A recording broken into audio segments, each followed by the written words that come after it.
we were all wet. That wasn't true. Turns out that any blood transfusion would have done it, and it would have done it by this immune suppressive, this general immune suppressive phenomenon. If you use some of the more current methods to kind of survey the immune system after transfusion, what you'll see are things like the lymphocytes in the patient won't respond properly in a mixed lymphocyte culture. They're all kind of sleepy. The CD4 T helper cell number drops after transfusion, and the CD8 suppressor cell number goes up. So the CD4-CD8 ratio changes, and the T cells kind of turn on to a cytokine production profile that is predominantly immunosuppressive in nature. So at the cell level, you can see this effect. And it gets even kind of funkier than that. You can also establish a microchimerism after transfusion very easily in people who are perfectly normal. Now, we've known for a long time that if you are profoundly immune suppressed, like a bone marrow transplant recipient patient, and you're transfused with lymphocytes that are alive from the blood donor, those lymphocytes can engraft, and then they can proliferate and actually cause fatal graft versus host disease. So transfusion graft versus host disease in profoundly immune compromised patients is a real risk. Luckily, there's an easy way to take care of that. You gamma irradiate the blood product before you transfuse it. But what we're finding is that in patients who are not profoundly immunosuppressed but are perfectly normal until they get in a motor vehicle accident, get hit by a truck, whatever it is that brings them into trauma, will have actually enough immune suppression induced by the transfusion that some of the donor lymphocytes can engraft. So in this study, for example, they followed 27 trauma patients, got anywhere from 4 to 100 components, and they watched them for at least 2 years. They used a very fine, very high-powered technique of PCR to try to find HLA types that didn't belong to the patient. And what they found was that 5 of those 27 were stable, long-term microchimeras. They had engrafted donor lymphocytes that were proliferating and were circulating in peripheral blood without causing graft versus host disease, and were in a happy marriage with the patient's immune system, probably because of that combination of lymphocytes going in with a certain amount of immune suppression. In one patient, almost 5% of the circulating lymphocytes were actually a clone that came from a blood donor of a blood product that he had had years earlier. I mean, that's wild. That's crazy. But it speaks to the complexity, perhaps, of the immune suppression associated with transfusion, and one of the consequences is this very curious finding. Turns out 2 of the patients had had a splenectomy. Coincidentally, that didn't affect it. 2 had only gotten leukoreduced blood. That didn't prevent it. So this microchimeric state is not impossible. It points, as I said, to the complexity of the immune suppression. So we've known for a long time that transfusion causes immune suppression. So let's write that on a list here and set it aside for a minute. It would be an obvious question to ask then, if transfusion is immune suppressive, are there clinical settings where that immune suppression is important? And one you might think of is infection. You know, if you go to surgery and you get a couple units of red cells, or you go to surgery and you don't get red cells, are you more likely to get an infection if you were transfused? And people started looking at that in the late 90s and the early 2000s, and what they found, with very few exceptions, was that yes, if you went to surgery and you got transfused, your chance of having an infection post-op was substantially higher. And so just to give you a flavor of some of these studies, we'll look at this one together. This was a prospective single institution observational study. They used CDC definitions for postoperative infections, and they watched the patients for 30 days, 533 consecutive cabbages. So they didn't take out the real sick patients. They're just like all comers, and we'll see what happens. 14% had bacterial infections in the postoperative period, and when they did multivariate analysis for all of the factors in the patients that would have been predictors of infection, including transfusion, they found that transfusion was an independent predictor of a postoperative infection, and that there was this interesting sort of dose-response relationship between the number of transfusions that the patient got and the likelihood of infection. So no transfusions, 4.8%, 6 or more, 51.5%, more red cells in the perioperative period associated with progressively higher postoperative infection risk.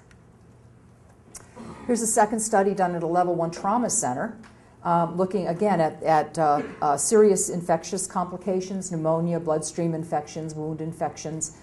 They looked at transfusions within the first 48 hours of treatment for the trauma and the ultimate likelihood of developing a serious infection later on. large number of patients, 20% of whom were transfused.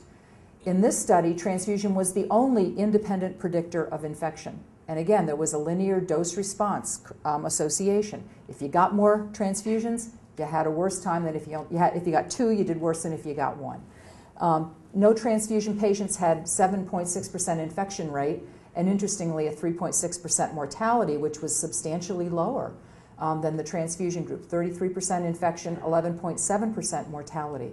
Now, if we're concerned about infection and it's a dose-response association with blood transfusion, then it's very important to critically look at practices like ordering red cells in pairs. Just show of hands, do you order red cells in pairs? Anybody here usually order them 2 at a time? You order them 1 at a time? Really?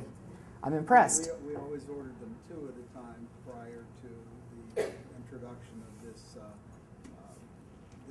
this new algorithm. Awesome. Beautiful. Good. Then that's a wonderful change.